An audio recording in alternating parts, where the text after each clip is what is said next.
Kebangkitan Nasional, generasi muda pada zaman Sumpah Pemuda, dan generasi muda zaman penegas. 1. Generasi muda di zaman Kebangkitan Nasional Indonesia. Generasi muda di zaman Kebangkitan Nasional dimulai dari sejarah bahwa keinginan untuk merdeka dan cita-cita untuk membebaskan diri dari berbelenggu penjajahan bangsa asing tidak cukup hanya berbekal semangat patriotisme lokal, kegagah beranian dan kerelaan berkorban saja.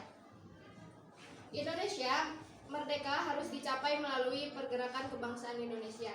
Tidaklah akan berarti ketika generasi muda masih berjuang dengan semangat lokal. Mereka harus merubah taktiknya. Mereka mulai merintis perjuangan kemerdekaan Indonesia tanpa mempergunakan kekuatan fisik dan tanpa mempergunakan kekerasan senjata.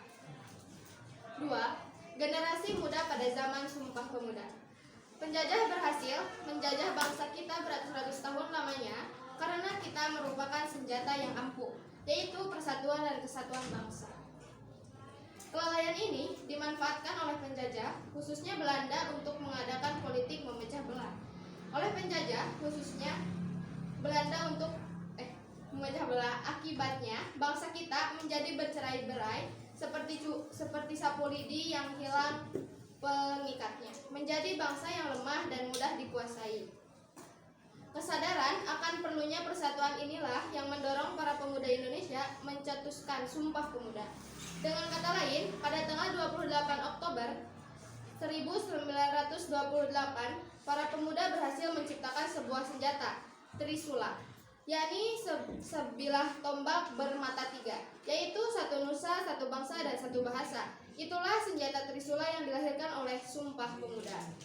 Jika pada masa kebangkitan nasional, negara Indonesia dengan batas wilayahnya dan bangsa yang huninya masih samar-samar, bahkan kabur, maka Sumpah Pemuda tanggal 28 Oktober 1928 menegaskan bahwa batas wilayah Indonesia yang membentang dari Sabang sampai Merauke memiliki keanekaragaman adat istiadat, bahasa daerah, dan kebudayaan. Namun, mereka adalah satu bangsa jua, yakni bangsa Indonesia yang menjunjung bahasa Indonesia sebagai bahasa persatuan. Terima kasih. Untuk selanjutnya akan kami jawab. Akan kami buka sesi tanya jawab. Untuk kelompok lain silakan. Assalamualaikum warahmatullahi wabarakatuh. Waalaikumsalam warahmatullahi wabarakatuh. Saya dari kelompok 5 akan memberi pertanyaan kepada kelompok kelompok 3. Sebutkan langkah yang pertama harus ditempuh oleh bangsa Indonesia tanpa menggunakan kekerasan senjata. Terus apa saja Trisula itu? Terima kasih. Assalamualaikum warahmatullahi wabarakatuh. Assalamualaikum warahmatullahi wabarakatuh. Waalaikumsalam warahmatullahi wabarakatuh. Nama saya Yesi dari kelas 8 Kinestetika 2.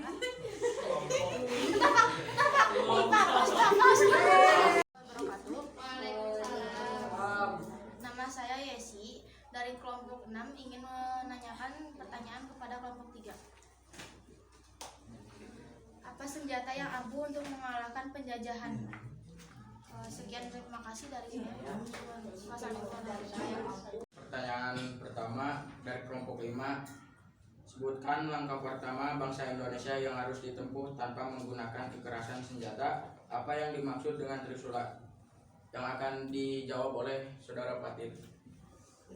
Jadi langkah pertama yang harus ditempuh adalah memajukan pendidikan dan mengajarkan untuk menyadarkan rasa kebangsaan Indonesia. Dan yang dimaksud Trisula yakni sebelah tombak bermata tiga, yaitu satu nusa, satu bangsa, dan satu bahasa. Ya. Jawabannya